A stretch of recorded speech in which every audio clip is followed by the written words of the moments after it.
So the question is, why would so many people with the same resources and the same challenges running the same business get different results? Hey, I'm smart, I'm working hard, it's not my fault, we just have too much competition. Most franchisees buy into the myth that success is created by combining strategy with sweat.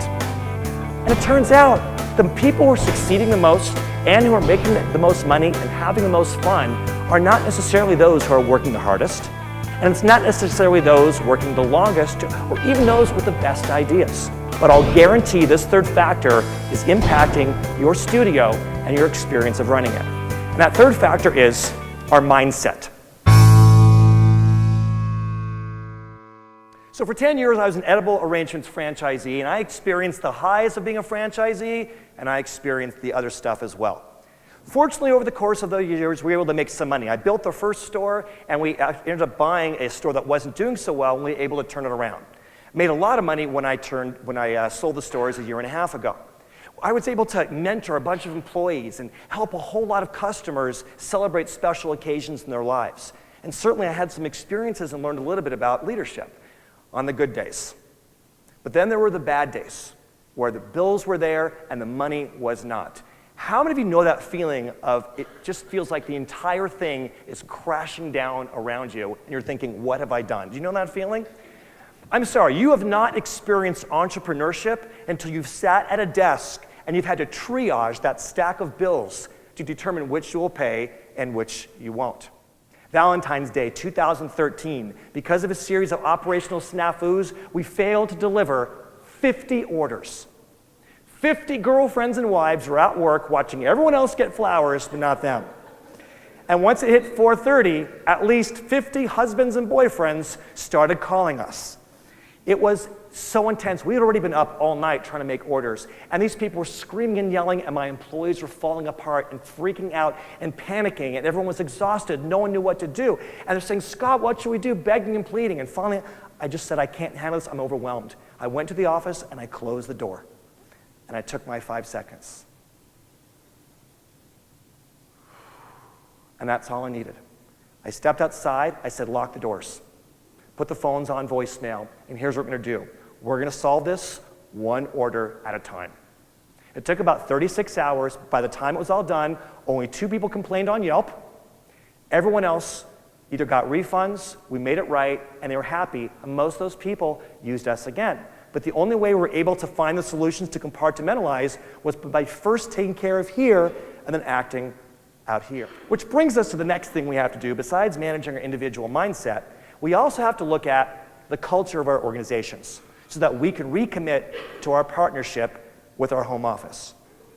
We've been talking so far about mindset and how high-performance franchisees, what distinguishes them is their mindset.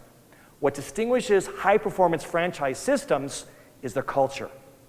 And basically, culture is the plural of mindset. If I were to take all your thoughts and feelings in this room and put them together, what would be left with is your culture. And I wanted to know a little bit about the Speed Pro culture, so I asked you a question in the survey. I said, please describe your home office and what you experience working with them. And I got a lot of different responses. Honestly, a number of you had some great things to say. And not just newer people, but even some of you who were here when Blair still ran things, even some of those people had very good things to say. Others of you, not so much. Let me share with you a few comments. They seem to be more focused on adding franchises than on supporting the ones they already have. They're out of touch with what's happening at the local level. They introduce new initiatives without consulting franchisees. They speak to us as if we're employees rather than partners. I know it's a little bit of the elephant in the room, but let's be honest now. By a show of hands, how many of you sometimes agree with some of this stuff? Tell the truth. Okay. Now that's very interesting, because these comments actually came from a different franchise.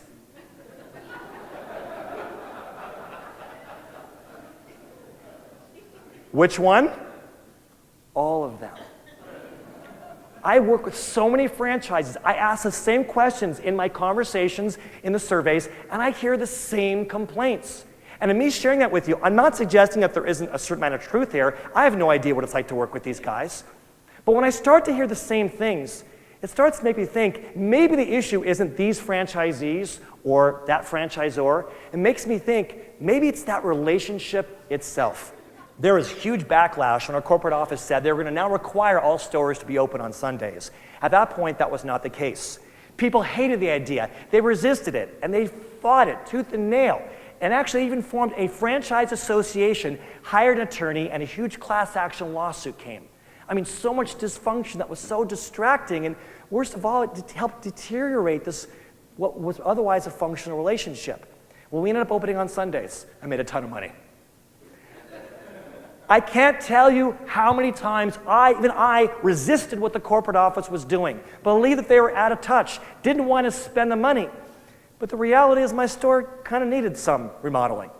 And the reality is, as much as I thought chocolate dipped banana wedges were going to be lame, I didn't want to bother learning bananas, I didn't want to have to introduce it to my customers, when we did, oh my God, you people love bananas.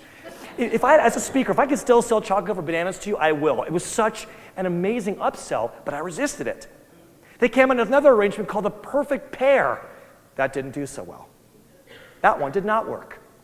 Turns out our people who are running our franchise are human, and they make mistakes, but at least they're innovating. What I learned is, if I could fail with them a little bit of the time, it would enable me to succeed with them a whole lot of the time. But it meant in that tug of war, being willing to let go. The biggest complaint that I get from franchisors across the country about their franchisees is that they don't take responsibility for their own businesses. As a franchisee, what I think that so many franchisees just simply don't know how good and strong and powerful they are. You are a great company that is growing with colleagues that are making money. You have amazing Yelp reviews. I've seen them. You are a beloved brand. You are sitting on a gold mine. It's just a matter of mining the gold. The best way to do this is to start from the inside out. Clear your head and focus on your mindset. Collectively, work to make sure you have a great culture, and then take that all the way to the customer. And I promise, you do that, not only will your business be unstoppable, but along the way, you'll have a good time and a much better quality of life. I wish you all the best. Thank you so much for your time. Thanks.